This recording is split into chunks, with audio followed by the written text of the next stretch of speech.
Hello everybody, welcome in the world of यथार्थ आयुर्वेदा. ओम धन्वंतरी नमामि. माय self Kanhaiya योद्धे student BMS final student. तर मागच्या व्हिडिओमध्ये आपण पथ्य कल्पनाचे युष आणि तक्र कल्पना बघितली. आता यामध्ये राहिलेली जी कल्पना आहे ते बघूया मित्रांनो. तर त्याच्यामध्ये जर बघितली तर तिसरी कल्पना आहे ती म्हणजे कृष्ण कल्पना. आता तुम्ही लहानपणी 8वी पर्यंत सरकारी शाळेत जर असेल सेमी इंग्लिशमध्ये तर 8वी पर्यंत खादाडून खिचडी खाल्लेली असेल तर तीच खिचडी किंवा कोणाला डब्बा नेऊन दिला असेल तर तीच जी कृष्ण आहे म्हणजे खिचडी आहे तेच आपण बघणार आहेत, फक्त आयुर्वेदिक पद्धतीने बघणार आहेत. तर बघूया मित्रांनो कृष्ण कसं सांगितलेले की सुश्रुतांनी फार छान प्रकारे त्यांचा श्लोक सांगितलेला की कृष्णा तिल तंडुलम माश कृता यबाबू. म्हणजे कृष्णामध्ये तीळ, तांदूळ आणि माश म्हणजे काय मूग डाळ, उडीदची डाळ मिश्र करून त्यांचं जलासोबत त्यांचं चांगल्या प्रकारे शिजून जे आपल्याला कल्पना निर्मित होते त्याला आपण कृष्ण कल्पना असे म्हणतो. आता कृष्ण कल्पनाची निर्माण विधी जर बघितली तर काय करायचं मित्रांनो, तांदूळ घ्यायचं. डू यू नो तांदूळ? Yes obviously. तर तांदूळ घ्यायचं, त्याच्यासोबत मूग डाळ, मरीच,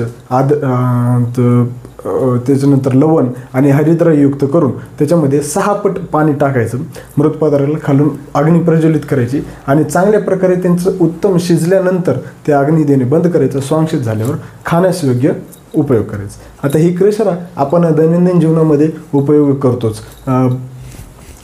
तर तीच कृष्णाची जर गुण जर बघितले, ही बल्य आहे, गुरु कल्पना आहे. त्याच्यानंतर याच्यानंतर ही बुद्धिप्रदायक, वातनाशक, शुक्रल, पित्त कफ वर्धक सुद्धा आहे.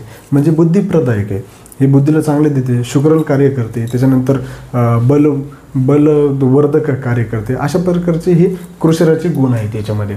त्याच्यानंतर विष्टंबी सुद्धा कार्य करते आणि मलमूत्र वर्धक सुद्धा याच्यामध्ये गुण येतात. या अशा पद्धतीने ही कृष्ण कल्पना होते. व्यवस्थित तुमच्यासमोर मी मांडण्याचा प्रयत्न करेल.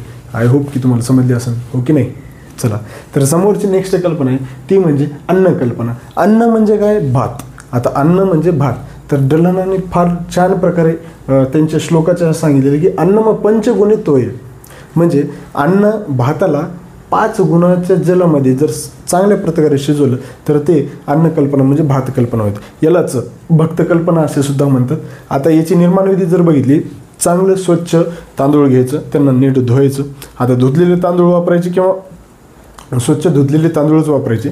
नंतर मृत पात्रामध्ये उकळलेले पाणी घ्यायचं 5 पट किंवा तांदळामध्ये 5 पट पाणी टाकायचं. नंतर अग्नी प्रज्वलित करायची. अग्नी प्रज्वलित केल्याच्या नंतर त्याच्यामध्ये काय होणार की अग्नी दिल्याच्या नंतर 5 पट पाण्यामध्ये ते उत्तम प्रकारे तांदूळ शिजणार आणि ती जी कल्पना होते, जे द्रव पदार्थ आपल्याला प्राप्त होतं त्याला आपण अन्न कल्पना असे म्हणतो. आता हे अन्न कल्पनेच्या नंतर याचे गुण जर बघितले तर हे गुण सेमच कृष्ण कल्पनेचे. वातनाशक आहे, शुक्रल आहे, बलवर्धक आहे, अग्निदीपक, त्याच्यानंतर मलमूत्रनाशक आहे, बुद्धिप्रदायक कार्य करतो, हे सेम आहे. तर ही पण कल्पना तुम्हाला समजली का, हो की नाही? अरे सांग रे बाबा. तर त्याच्यानंतरची नेक्स्ट कल्पना आहे ते म्हणजे खड कल्पना. आता 5वी कल्पना जर बघितली तर खड कल्पना. आता या खड कल्पनेचा श्लोक बघू आपण. खड कामलिक युष विशेषो. म्हणजे खड आणि कामलिक हे युषाचेच विशेष अंग आहेत. द्विधा म्हणजे दोन्ही. सतर्क शमीधान्य, सतर्क शाकश्च. म्हणजे सतर्क शमीधान्य एक प्रकार होतो आणि सतर्क शाकश्च असा दुसरा एक प्रकार होतो. अशा पद्धतीने या श्लोकातून तुम्हाला सांगण्याचा प्रयत्न केलेला आहे सुश्रुतांनी. तर त्यांचे खडचे प्रकार जर बघितले तर सतर्क शमीधान्य आणि सतर्क शाक अशा प्रकारचं हे 2 प्रकार असतं. आता हे जे खड आणि कामलिक आहे हे म्हणजे याची जर आपण निर्माण विधी जर बघितली तर याच्यामध्ये ताक किंवा दहीचा उपयोग करतो आणि त्या ताक दहीला काय करतं आपण क्वाथ तयार करून त्यांचं अग्नी दिल्याच्या नंतर जे अवशेष मिळेल ते अग्नी देऊन बंद करून नंतर फोडणी द्रव्याद्वारे फोडणी दिली जाते आणि जे प्राप्त होतं त्याला आपण खड कल्पना म्हणतो. आता त्यांची निर्माण विधी बघूया. तर सतर्क शमीधान्य जर बघितलं तर सतर्क शमीधान्याची ताक घ्यायच्या याच्यामध्ये मित्रांनो 2 लिटर ताक 2 लिटर घेऊन त्याच्यामध्ये मूग, माश आणि तीळ याच्यापैकी 1 शमीधान्य घ्यायचं 125 मिलीग्राम. त्यांना अग्नी प्रज्वलित करायची. अग्नी प्रज्वलित केल्याच्या नंतर 1/2 किंवा 1/4, 1/4 किंवा 1/2 अर्धा भाग शेष राहिला असता त्याला काय करायचं, त्याचं स्वांशी झाल्यानंतर गुरुत, जीरक किंवा मरीचनं फोडणी द्यायची आणि फोडणी दिल्याच्या नंतर जे आपल्याला प्राप्त होतं त्याला आपण सतर्क शमीधान्य असे म्हणतो. ही झाली सतर्क शमीधान्य पार्ट फर्स्ट, म्हणजे पहिला प्रकार. आता याच्यानंतरचा नेक्स्ट प्रकार येते ते म्हणजे सतर्क शाक. आता याच्यामध्ये पण सेम प्रोसेस आहे, फक्त याच्यामध्ये काय बदल आहे माहिती आहे का, की द्रव्य जे आहेत औषधी द्रव्य ते याच्यामध्ये बदल केलेले आहेत. तर याच्यामध्ये ताक 2 लिटर घ्यायचं, पण आता याचे द्रव्य जर बघितले तर कपित्त, चांगेरी, त्याच्यानंतर जिरक आणि चित्रक हे द्रव्य घ्यायचे. आता ह्यांचे प्रमाण जर बघितले तर 125 ग्राम असले पाहिजे या द्रव्यांचे. आणि यांना काय करायचं, मृत पात्रामध्ये अग्नी द्यायची आणि अग्नी दिल्याच्या नंतर जल टाकून 1/2 शेष भाग जर राहिलेले असेल तर त्याला उतरून घ्यायचं. आणि अशा प्रकारचं हे सतर्क शाकधान्य हे आपल्या प्रकारचं तुमच्यासमोर आहे. म्हणजे सतर्क शाक अशा पद्धतीने आपल्याला प्राप्त होतो. आता यांचे खडाचे जर समजा गुण जर बघितले तर खडाचे गुण खूप हृदयाकरिता खूप हितकर आहेत. त्याच्यानंतर ते कफविकारनाशक, अग्निदीपक आणि वातविकारनाशक कार्य करतं. वातविकारनाशक, कफ विकारनाशक कार्य करतो. अशा पद्धतीने ही खड कल्पना इथं संपते. आता याच्यानंतरची इथपर्यंत समजलं का, हो की नाही?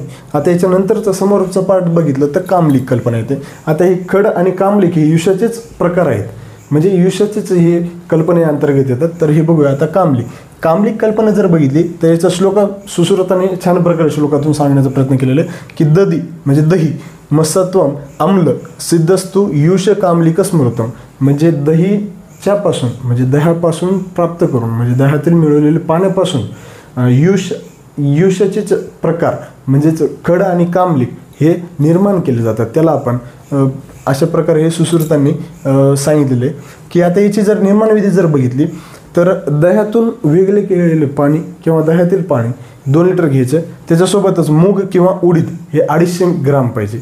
मूग किंवा उडीद द्विदल धान्यापैकी एक आणि हे 250 ग्राम पाहिजे आणि जल पाहिजे. आणि त्यांना खाली मृतपात्रामध्ये अग्नी प्रज्वलित करायचं. अग्नी प्रज्वलित केल्याच्या नंतर त्यांच्यातून 1/2 भाग शिल्लक राहिलेल्यानंतर त्याचे अग्नी देणे बंद करायचं. अग्नी देणे बंद केल्याच्या नंतर त्याला आता आपल्याला फोडणी द्यावं लागते. तर फोडणी कोणत्या द्रव्याने द्यायचं? लवण, जिरक, लिंबू स्वरस, विलायची, जायफळ, केशर, मंथन यांचं मंथन करून टाकायचं. नंतर मग मंथन केल्याच्या नंतर जे आपल्याला प्राप्त होईल त्याला आपण कामलिक असे म्हणतो. तर अशा पद्धतीने ही कामलिक विधी आहे मित्रांनो.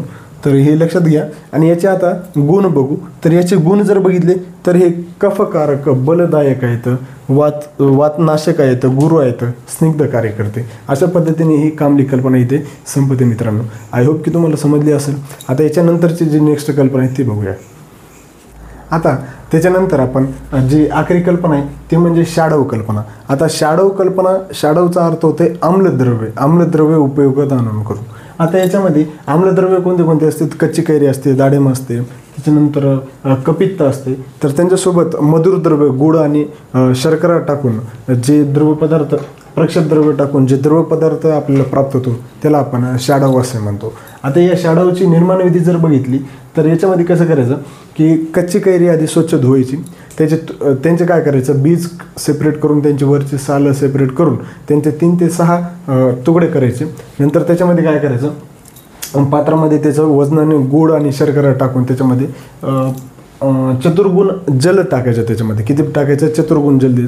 नंतर अग्नी प्रज्वलित करायची आणि नंतर अग्नी प्रज्वलित झाल्यानंतर अर्धा भाग शेष राहिल्यानंतर त्यांचं तेल आणि शुंठी चूर्ण त्याच्यामध्ये मिक्स करायचं आणि जे प्राप्त होतो त्याला आपण शाडव असे म्हणतो. पुन्हा एकदा निर्माण विधी बघा की कच्ची कैरी घ्यायची, 3 ते 6 तुकडे करायचे त्याचे पात्रात, त्याचे बीज आणि हे सेपरेट करून, साल सेपरेट करून, त्याच्यानंतर वजनाने गुळ आणि शर्करा टाकायचं. त्याच्यानंतर त्याच्यामध्ये चतुर्गुण जल टाकायचं आणि नंतर अग्नी द्यायची. अग्नी दिल्याच्या नंतर पाक झाल्यावर अग्नी देणे बंद करायचं आणि त्याच्यानंतर त्याच्यामध्ये तीळ तेल, शुंठी चूर्ण आणि वरी झाकण ठेवून नीट जी कल्पना होती त्याला आपण शाडव कल्पना असे म्हणतो. आता ही शाडव कल्पना जी झाली त्याला व्यवस्थित भरणीमध्ये जमा करायचं. भरणीमध्ये जमा केल्याच्या नंतर ते जे आपल्याला कल्पना होती ते आपल्याला प्राप्त होऊन जाते. आता या शाडव कल्पनेचे जर गुण जर बघितले मित्रांनो तर याचे गुण येते तर रुचिकारकी, लघुपाकी, वातपित्त कफशामक आहे, लघु आहे, ब्रहण कार्य करते. अशा पद्धतीने हृदयाला हितकर आहे, रोचक कार्य करते. त्याच्यानंतर मूर्छा सुद्धा व्याधीचे शमन करण्यासाठी सुद्धा या शाडव कल्पनेचा उपयोग केला जातो. अशा पद्धतीने ही कल्पना होती मित्रांनो. तुम्हाला समजली का, हो की नाही? तर आता याच्यानंतरचं जे नेक्स्ट पार्ट आहे मित्रांनो ही रिसर्च अपडेट आणि मार्केट सर्वे. हे तुम्हाला कोणीही सांगणार नाही मित्रांनो. फक्त यथार्थ आयुर्वेदामध्ये तुम्हाला हे रिसर्च अपडेट आणि मार्केट सर्व्हे सांगण्यात येईल. तर नीट काळजीपूर्वक ऐका मित्रांनो. पेपरमध्ये लिहावं लागते, 1 मार्काला फिक्स येते ते. तर रिसर्च अपडेट जर बघितलं, युष आणि यवगु असं सांगितलेलं आहे की ते राईसचेच कंटेन आहेत. आता राईस म्हणलं की त्याच्यामध्ये ते बूस्ट इम्युनिटी करते, प्रोव्हाइडिंग न्यूट्रिशन करते, त्याच्यानंतर फूड सॅटिस्फॅक्शन करते. अशा पद्धतीने ते युष आणि यवगुचं त्यांनी सांगितलेलं. नंतर हेल्थ बेनिफिट्स जर बघितले तर डायजेस्टिव्ह स्टिम्युलंट आहे, अँटीऑक्सिडंट आहे, त्याच्यानंतर अँटी डायबेटिक याच्यामध्ये उपयोग होतो, त्याच्यानंतर अँटी इन्फ्लामेटरी आहे, त्याच्यानंतर त्यासोबतच बायो एनहान्सर म्हणून उपयोग होतो. अशा पद्धतीने ही रिसर्च अपडेट सांगितलेली ते मी तुम्हाला नोट्समध्ये पण प्रोव्हाइड केलेली. आता त्याच्यानंतर जे नेक्स्ट आहे म्हणजे मार्केट सर्व्हे. आता मार्केट सर्व्हे म्हणलं की कोणतीही समजा आता ही पथ्यकल्पना आहे, तर ही पथ्यकल्पना आहे म्हणून हे डायटरी सप्लिमेंट आहे. आता हे डायटरी सप्लिमेंट्स हे कशा फॉर्म्समध्ये असतात, हे डिफरंट म्हणजे फूड फॉर्ममध्ये असतात. टॅबलेट्स असतील, कॅप्सूल असतील, किंवा गनीज असतील, किंवा सॉफ्ट जेल्स असतील, कॅप्स असतील, पावडर्स असतील, हे वेगवेगळ्या फॉर्ममध्ये असतात. आता त्यांची नेमिंग करायचं, नंतर त्याची मार्केटमध्ये अवेलेबिलिटी कशी आहे, त्याच्यानुसार त्यांचे आपण कशा पद्धतीने ते कोणत्या क्वांटिटीमध्ये असायला पाहिजे, त्याच्यानंतर ते डायटरी कोणत्या टाईपचं आहे, त्याचं ते टॅबलेट किंवा कॅप्सूल कोणत्या फॉर्ममध्ये आहे, त्यांचं फंक्शन रेज्युमिनेटर आहे की कसं आहे, त्याच्यानंतर हेल्थ ॲप्लिकेशन त्याचे कशा आहेत, अशा विविध जिओग्राफिक लेवल त्याचे कसे प्रोडक्शन करू शकतो आपण, ह्या अशा विविध पद्धती या मार्केट सर्वेच्या अंडर येतात. तर अशा पद्धतीनं ही सर्व पथ्यकल्पना होती. तर आय होप की तुम्हाला ही सर्व समजली असेल. नाही समजली तर व्हिडिओ पुन्हा एकदा आवर्जून नीट बघा आणि व्हिडिओ आवडल्यास लाईक करा, शेअर करा, त्याच्यानंतर सपोर्ट करा मित्रांनो. थँक्यू.